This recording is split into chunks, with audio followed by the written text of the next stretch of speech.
Good afternoon, RDA family and everyone else watching. This is an update on what's happening with my court case, and it's pretty somber. So it's the 27th of May 2022, and I've been holding something in for a few months. I've been unable to talk to my audience about it, or anyone, hardly for that matter, because it's a really sensitive situation.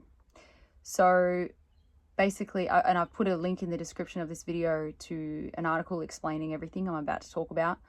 But I also wanted to talk to you guys in a video, of course. So about 3 months ago, the Victoria Police successfully took out a warrant signed off by a magistrate to get access to all of the data on my phone that they have in their custody still from August 2021. So there's a list of all the applications they want access to in the article, in the link in the description. Just to give you a rundown, Google Docs, Google Drive, Google Maps, Signal, Telegram, all my emails, including admin at Reignite Democracy Australia, and everything like that. So my first initial reaction was, no way, I'm not going to give them that. There's many reasons for that. It's actually not to protect my data. I have nothing to hide. In fact, I didn't organize the protest that they say I organized anyway. I have nothing to hide. It's more so the fact that people trust RDA. They trust their privacy is private with RDA. And I'm concerned that the police will use the data in those applications for nefarious reasons. If I trusted the police, it would be different. They would just use it for my case. But I'm concerned that they will siphon through all the emails and all the communications, and that no one will be able to communicate with RDA anymore because they'll be concerned, rightfully so, that the police are intercepting their communications. When people, especially our audience, privacy is very important to them, and it's also important to me. But your privacy is actually more important to me than mine. So I had to appeal the warrant, of course. So I appealed the warrant to the Supreme Court. We had the court case about 6 weeks ago, and it was a pretty terrible experience. The whole day was really terrible. The appeal itself has costed me $80,000 just for my legal team. Thank God for the legal fund, or else I wouldn't be able to fight any of this. But I've now actually lost the appeal this morning, and I have to pay the costs of the prosecution as well, which is $100,000. So this appeal for just this warrant has costed me $180,000. Along with all the other costs with my case, it's actually bled the legal fund completely dry. What it also means is that I'm left with a decision. So I have 28 days to comply with the warrant, to give them access to all of those applications I just explained. So I'm left with pretty much 3 options. 1, I appeal to the High Court, but I need a reason to do that, and it needs to be a point of law, and I have no money left, right? So there's that. Secondly, I don't comply at all, and the ramifications of that is I would be in breach of bail, so I would likely go to prison for up to 3 months, effective straight after the 28 days. We can appeal some part of the bail breach as well, but that's at a later point. The third option is I plead guilty and pay the fine, and it's all over, and I don't have to comply with the warrant, likely, in that scenario either. So this is the problem I'm facing, is that, you know, lockdowns aren't over, in my opinion, whether it's a pandemic or climate change or whatever.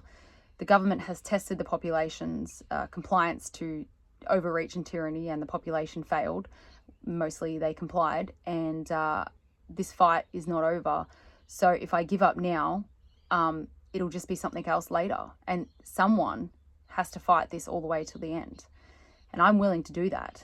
But the problem is what they do is they just stretch all your resources They bleed you dry because they have all the money and all the resources and you have none of it. They do that and to force you into pleading guilty or giving up or something along those lines.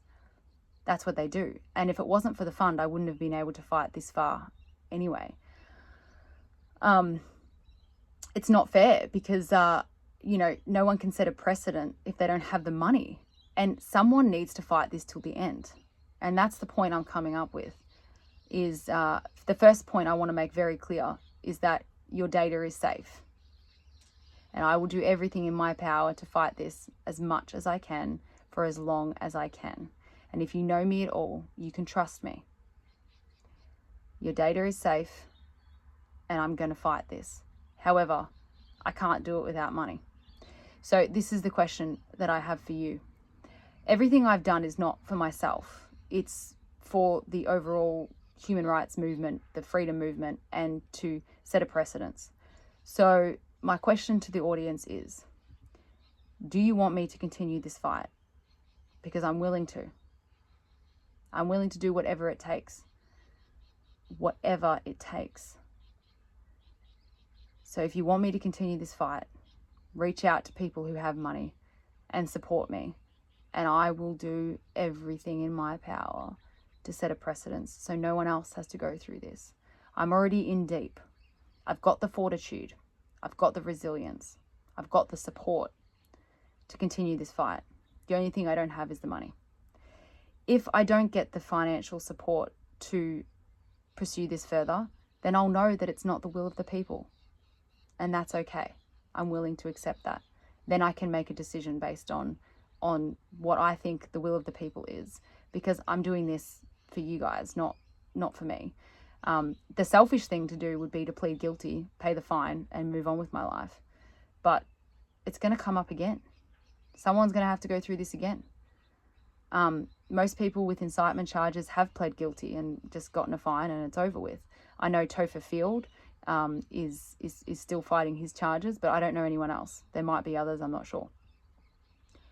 I have the ability to fight this, and I'm ready to. But I can't do it unless the people want me to. If the people don't want me to, then I have to make decisions for my own well-being and not everyone else's.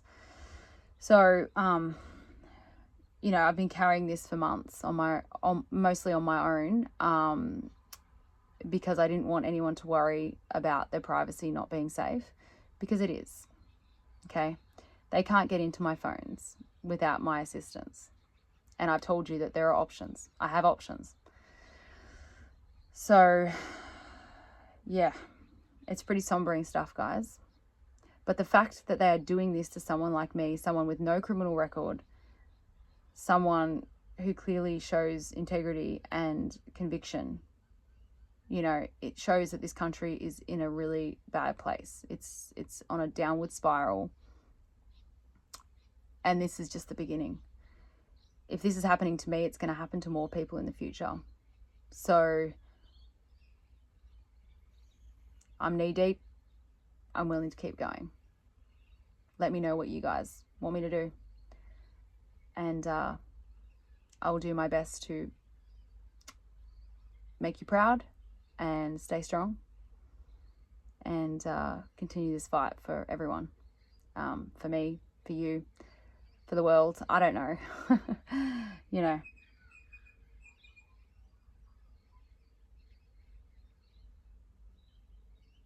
Yeah. Okay. I think that's pretty much all I can say. I will just finish off by saying that no matter what happens to me, the RDA team know what they're doing and they'll be around no matter what. And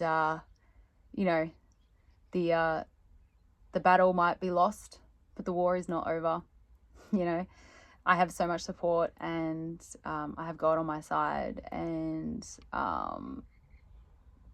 c'est la vie, huh? Whatever will be, will be. It's God's will, and I'm ready for whatever. Just, yeah.